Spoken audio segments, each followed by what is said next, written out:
Assalomu alaykum. Farg'ona neftni qayta ishlash zavodidan gapiramiz va ko'rsatamiz. Xabaringiz bor, yaqindagina biz video ma'lumotnoma ruknini yo'lga qo'ydik. Unda biz korxonamizda ishlab chiqarish jarayonlari va mahsulotlari bilan tanishtirishda davom etyapmiz. Bugungi mavzumiz esa Farg'ona neftni qayta ishlash zavodida Yevro dizel yoqilg'isi qanday ishlab chiqariladi? Bu haqda bizga zavod ishlab chiqarish bo'limi boshlig'i Sherzod aka Mamarizayev yaqindan ko'makchi bo'ladi.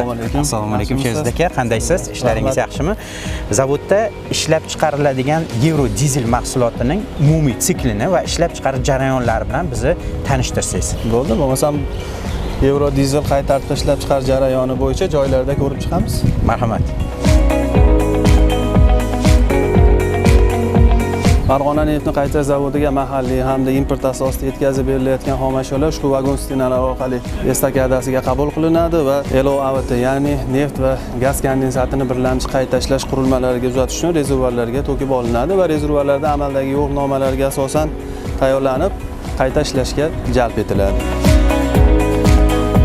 Estakada orqali to'kib olingan neft va gaz kondensatlarimiz ushbu sig'imlarga qabul qilinadi va ushbu sig'imlarda tayyorlanadi, ya'ni birlamchi qayta ishlash uchun tayyor holatga keltiriladi. Xomashyolar qayta ishlashga tayyor bo'lgandan so'ng o'rnatilgan tartibda kunlik qayta ishlash quvvatlaridan kelib chiqqan holda qurilmalarga uzatish ishlari amalga oshiriladi.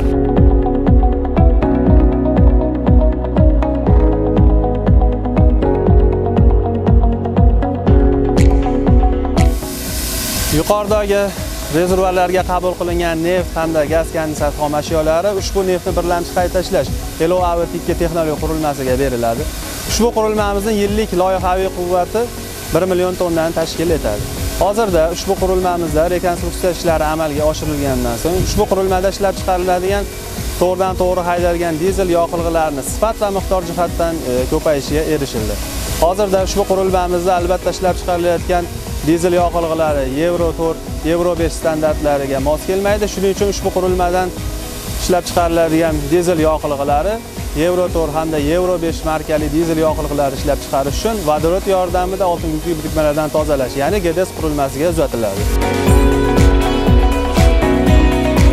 Mana hozirda biz GDS texnologiya qurilmasida turibmiz. Ushbu GDS texnologiya qurilmasi vodorod yordamida to'g'ridan-to'g'ri haydalgan dizel yoqilg'ilarini oltin yukli birikmalardan tozalash uchun mo'ljallangan. Ushbu qurilmamizning yillik loyihaviy quvvati 1700 ming tonnani tashkil etadi. Yuqorida ko'rib o'tgan AVT texnologiya qurilmalarida ishlab chiqarilgan to'g'ridan-to'g'ri haydalgan dizel yoqilg'ilari mana shu qurilmamizga berilib, Yevro 4 yoqilg'ilari ishlab chiqarilmoqda. Hamda hozirda Yevro 5 rusumli dizel yoqilg'isini ishlab chiqarish yuzasidan barcha muvofiq sertifikatlari olinmoqda. Ushbu sertifikatlar olinishi bilan albatta Farg'ona neftni qayta ishlash jamoasi bilan birgalikda Yevro 5 rusumli dizel yoqilg'ilarini iste'molchilarga yetkazib berish maqsadlarini o'z oldimizga qo'yganmiz.